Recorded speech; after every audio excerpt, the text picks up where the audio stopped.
Struktur data relasional merupakan komponen pertama pada model relasional. Tahapan ini mengubah setiap entitas yang ada pada diagram ER menjadi relasi dalam bentuk tabel. Ingat, relasi merupakan istilah entitas pada model relasional, hanya perbedaan istilah. Pada struktur data relasional, setiap entitas harus mempunyai informasi nama relasi, daftar atribut, beserta beberapa tupel atau data yang merepresentasikan relasi. Perhatikan gambar. Struktur data relasional untuk employee 1. Nama relasinya employee 1, daftar atributnya yaitu EMP ID atau employee ID, name, department name atau dep name, dan salary. Sedangkan tupelnya yaitu employee ID 100, namanya Margaret Simpson, bekerja di departemen marketing dengan gaji 48.000. Employee ID 140, bernama Allen Beaton, bekerja di departemen accounting dengan gaji 52.000 dan seterusnya. Gambar relasi employee 1 bagian atas yang dilengkapi dengan tupel merupakan representasi dalam bentuk grafis yang dilengkapi dengan beberapa tupel dan juga merupakan tampilan pada database atau skema fisik. Sedangkan relasi employee 1 bagian bawah merupakan representasi dalam bentuk teks yang hanya berisi informasi nama relasi dan daftar atribut. Berikut diberikan perbedaan istilah pada model ER, model relasional, dan database atau skema fisik.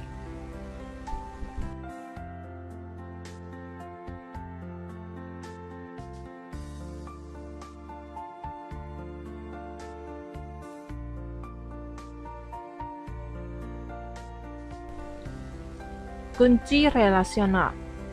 Pada skema logis, semua relasi haruslah sudah terhubung dengan jelas.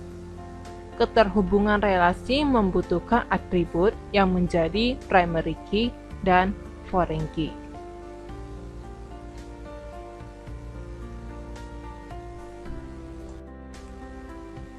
Kunci yang pertama yaitu primary key. Primary key merupakan atribut identitas pada model ER. Pada model relasional istilahnya menjadi primary key. Untuk syarat menjadi primary key sama seperti atribut identitas, yaitu harus memiliki nilai yang unik.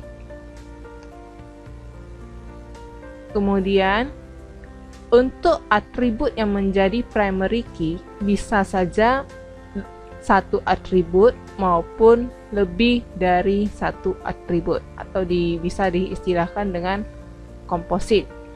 Ya, lebih dari satu atribut itu diistilahkan kunci komposit. Nah, sebagai penandanya dia merupakan primary key ditandai dengan garis bawah pada nama atributnya. Contohnya pada employee 1 yang menjadi primary key adalah employee ID atau EMP ID. Maka pada EMP ID dikasih tanda garis bawah. Bagaimana jika primary key itu lebih dari satu atribut? Maka pada penggambaran struktur datanya, maka contohnya misalkan pada employee ID ini yang menjadi primary key itu adalah EMP ID dan name. Maka yang dikasih garis bawah itu adalah EMP-ID dan name juga. Jadi tergantung dari atribut mana yang menjadi primary key. Kunci relasional yang kedua yaitu foreign key. Foreign key merupakan atribut yang menghubungkan relasi, antar relasi. Jadi dia merupakan primary key dari relasi yang lain dan ditandai dengan garis bawah putus-putus. Ya, kalau tadi primary key garis bawahnya utuh, pada foreign key dia garis bawahnya putus-putus. Nah, contohnya adalah pada misalkan employee 1 dengan department. Ya, di mana employee 1 itu memiliki department name, di mana pada relasi departemen terdapat dep name juga yang merupakan primary key. Nah, maka pada employee 1 dep name-nya itu ditandai dengan garis bawah putus-putus yang menunjukkan bahwa dep name pada employee 1 merupakan foreign key yang mengacu pada dep name pada relasi department. Contoh lainnya adalah pada contoh kasus video sebelumnya, yaitu hubungan entitas dosen dengan jurusan, di mana pada dosen ditambahkan atribut jurusan, yaitu kode jurusan, di mana di sini kode jurusan pada relasi dosen merupakan foreign key yang mengacu pada relasi jurusan, yaitu atribut kode jurusan. Sebagai catatan, penamaan foreign key pada relasi yang penghubung itu tidaklah harus sama. Misalkan pada contoh yang di slide, dep name pada employee 1 memiliki atribut nama yang sama, nama atribut yang sama dengan department, yaitu dep name juga. Nah, itu tidak harus menjadi keharusan harus memiliki nama atribut yang sama. Bisa saja misalkan di employee 1 dep name itu diganti menjadi departemen saja. Ya, tapi itu bisa juga berfungsi sebagai foreign key yang mengacu ke dep name pada relasi departemen.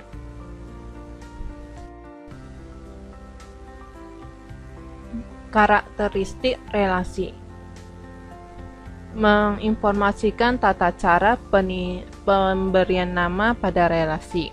Pastinya dalam sebuah sistem tidak ada relasi yang sama lebih dari satu. Contohnya misalkan namanya sama, contohnya dosen. Jadi ada dua relasi dosen dengan dosen. Nah, itu salah ya, jadi seharusnya cuma satu. Atau misalkan memiliki dosen tetap, dosen tidak menetap. Nah, itu juga merupakan relasi yang salah, karena dosen tetap maupun dosen tidak tetap itu memiliki data atribut yang sama semua, memiliki kode dosen, memiliki nama, nomor handphone, alamat, dan sebagainya. Nah, bisa saja kalau misalkan memang mau dibedakan apakah statusnya itu dosen tetap ataupun tidak menetap, bisa ditambahkan sebuah atribut baru, yaitu status dosen yang berisi tetap ataupun tidak tetap. Jadi lebih baik penambahan satu atribut dibandingkan menambahkan relasi baru. Kemudian untuk setiap tupelnya atau datanya itu harusnya merupakan data bernilai tunggal. Jadi kalau misalkan ada atribut yang memiliki nilai lebih banyak, misalkan contohnya handphone, HP itu bisa diisi beberapa handphone, nah itu sudah bernilai banyak. Nah, kalau sudah bernilai banyak itu harus dipecah membentuk relasi baru. Ya, membentuk relasi baru yaitu tas lemah yang berisi informasi kode dosen beserta HP, handphone, nomor handphone. Di mana pada relasi baru yang dibentuk itu, misalkan namanya kontak dosen.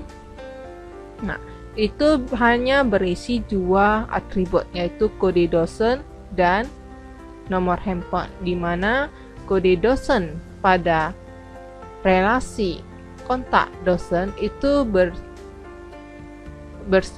menjadi primary key dan foreign key sekaligus. Ya, dia merupakan bukan primary key ya, hanya bersifat sebagai foreign key. Karena kalau kita menetapkan dia sebagai primary key, maka tidak akan bisa menginputkan nomor handphone lebih dari satu untuk setiap dosen. Nah, kemudian untuk setiap nama atribut juga tidak boleh ada yang sama. Ya, penamaan atribut juga semuanya harus unik untuk satu relasi. Kalau misalkan ada dua relasi dosen dengan relasi jurusan, sama-sama misalkan hanya memiliki nama atributnya kode, nah itu diperbolehkan. Ya, kode aja, misalkan relasi dosen, biasanya kita buat kode dosen, ditulis hanya kode, itu diperbolehkan.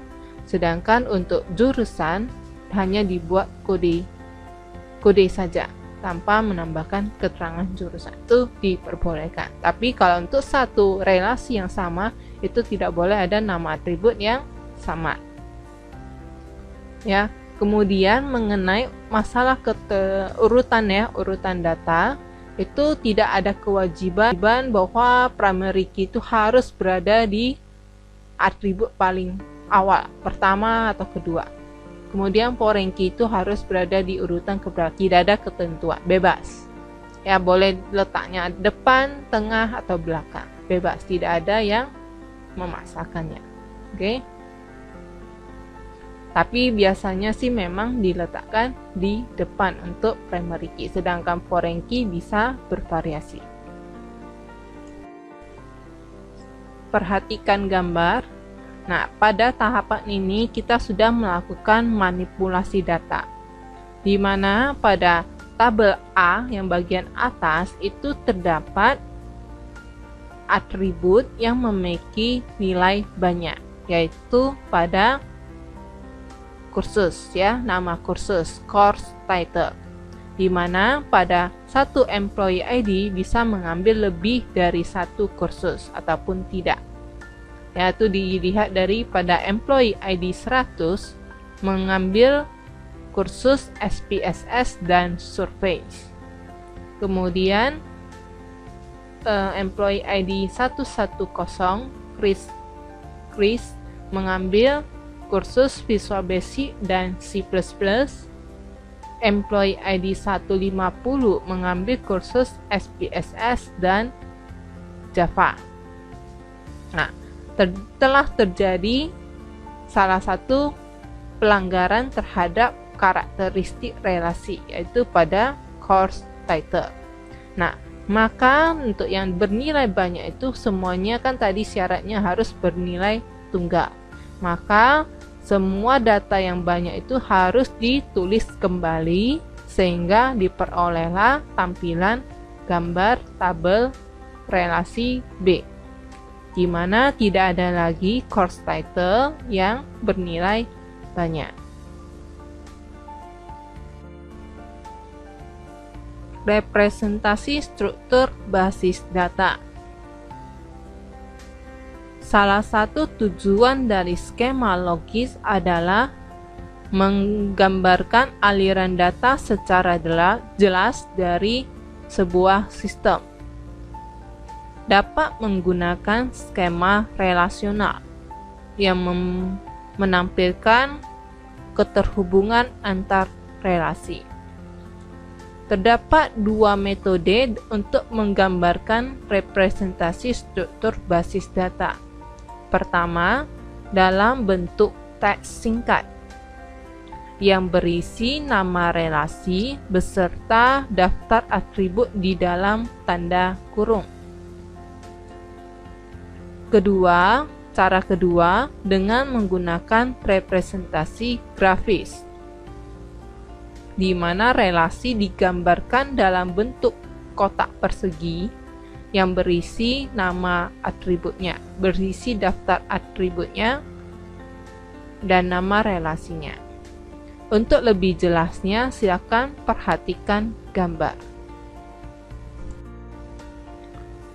Gambar bagian atas merupakan representasi dalam bentuk teks singkat, di mana hanya berisi nama relasi beserta daftar atributnya di dalam kurung. Ingat, tandai atribut yang merupakan primary key dan foreign key. Contohnya, customer memiliki primary key-nya customer ID ditandai dengan garis bawah utuh. Order, relasi order memiliki primary key order ID dan foreign key-nya customer ID yang ditandai dengan garis bawah putus-putus. Relasi order line memiliki primary key-nya komposit ya di sini ya, order ID dan product ID. Dua-duanya dikasih garis bawah utuh. Kemudian relasi produk memiliki primary key product ID. Nah, yang bagian atas itu adalah dalam bentuk representasi teks. Sedangkan yang gambar bawah itu adalah representasi dalam bentuk grafis. Ya, nama relasi di bagian atas, kemudian kotak-kotak persegi yang berisi daftar atributnya. Dan ingat, di sini juga ditandai dengan primary key dan foreign key.